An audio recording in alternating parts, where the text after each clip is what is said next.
Continúa su viaje por las principales ciudades de la región, buscando los lugares en los que las viejas religiones son más poderosas. Predica su mensaje a la sombra del templo de Artemisa, una de las maravillas del mundo antiguo y el templo pagano más grande del planeta.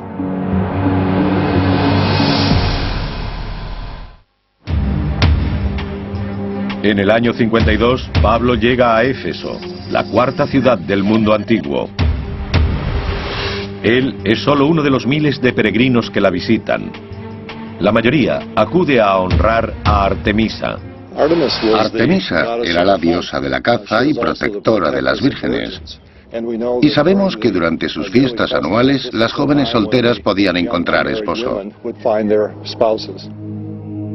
Artemisa era una de las diosas más importantes de la religión greco-romana. Y en esta ciudad tenía un templo equiparable a su estatus. El templo de Artemisa era muy conocido y su imagen se grababa en las monedas que circulaban por la región. Era una de las 7 maravillas del mundo antiguo y en la época de Pablo el mayor de todos los templos. Como imán para los peregrinos paganos, tuvo un papel principal en el plan de Pablo. Éfeso se convirtió en una base maravillosa para él, porque utilizó el templo de Artemisa en beneficio propio. Mucha gente acudía a la ciudad para participar en las festividades, por lo que tenían más público al que predicar el Evangelio. Nuestros investigadores reconstruirán el templo de Artemisa tal como lo veía Pablo. Las pruebas sugieren que la gente de Éfeso utilizó unas técnicas de construcción revolucionarias. Pero todo lo que queda hoy son unos cuantos bloques de mármol recuperados de 6 metros de cieno. Levantar este templo supuso una tarea monumental. No solo había que construirlo, sino averiguar cómo. Nunca habían hecho algo parecido. En su deseo de honrar a la diosa, los constructores del templo se impusieron una tarea retadora. Tomaron la decisión de hacerlo por entero de mármol. Y la cantera más cercana se encontraba a unos 13 kilómetros. Los bloques tenían que ser transportados hasta la obra. El arqueólogo Julian Bennett intenta descubrir cómo se hizo.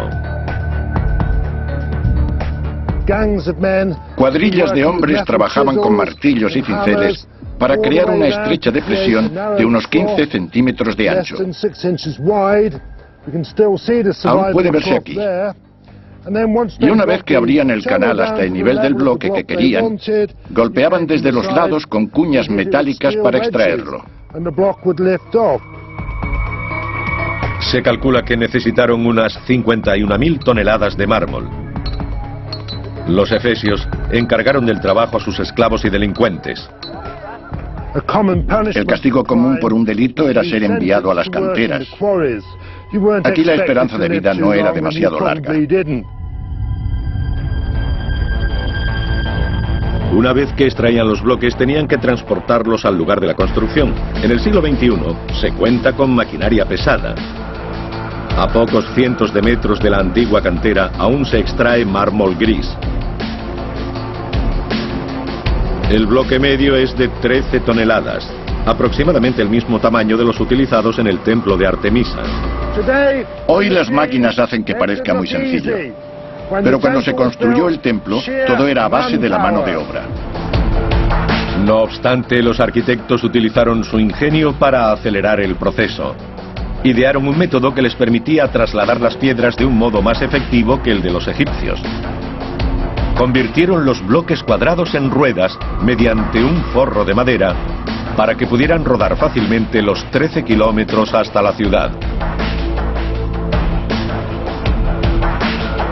Resuelta la cuestión de los materiales, se dispusieron a construir uno de los templos más grandes del mundo. En su apogeo atraería a más peregrinos que el templo judío de Jerusalén. Actualmente el lugar en el que se alzaba es una marisma. Cuesta imaginar por qué se erigió un templo tan grande en este lugar, un terreno que ningún constructor moderno querría. El historiador romano Plinio sostiene que el terreno pantanoso fue elegido por precaución ante los frecuentes terremotos, ya que amortiguaría los temblores. Otra teoría es que un meteorito cayó en este lugar. Los antiguos pensaron que era un mensaje de Dios y levantaron el templo a su alrededor. De cualquier modo, el lugar supuso un gran problema para los constructores. ¿Cómo levantar lo que sería una de las maravillas del mundo en un pantano? Empezaron creando una base seca, apisonando una capa de carbón y cubriéndola con lana de oveja para evitar la subida del agua. Sobre ellas se colocaron bloques de pizarra. El suelo de pizarra y mármol alcanzó 2,5 metros de altura para que quedara por encima del nivel del agua. Abarcaba una superficie de 77 metros de ancha por 130 de larga. Esta robusta plataforma soportaba un bosque de columnas. Esta tiene 13 metros de altura, pero Plinio revela que las originales medían 18 metros, el equivalente a 6 pisos. Para una tarea tan ambiciosa, los arquitectos utilizaron andamios. Montaron las columnas ensamblando tambores de más de 8 toneladas de peso. Cada columna tenía unos 30 tambores, y una vez montada, se labraba el fuste a cincel y martillo. Esta operación se repitió 127 veces. Entre las ruinas, Adrian Marshall ha encontrado pruebas de cómo construyeron el techo del templo. Una vez levantadas las columnas, tenían que colocar los dinteles, que son los bloques de piedra que se ponen encima de ellas. De nuevo, Plinio nos cuenta cómo fueron colocadas. La precisión era crucial. Lo que hacían era levantar una rampa de sacos de arena hasta la parte superior de las columnas y situaban los dinteles encima. Luego perforaban los sacos para que saliera la arena lentamente y pudieran asentar los dinteles. Hay que pensar que usaban cemento y debían encajar exactamente. Llevó 120 años terminar el templo. Ahora podemos dar vida a esta increíble construcción del mundo perdido de San Pablo. Un impresionante centro de una gran actividad, toda centrada en el culto a la diosa. Una abertura en el techo bañaba de luz su estatua.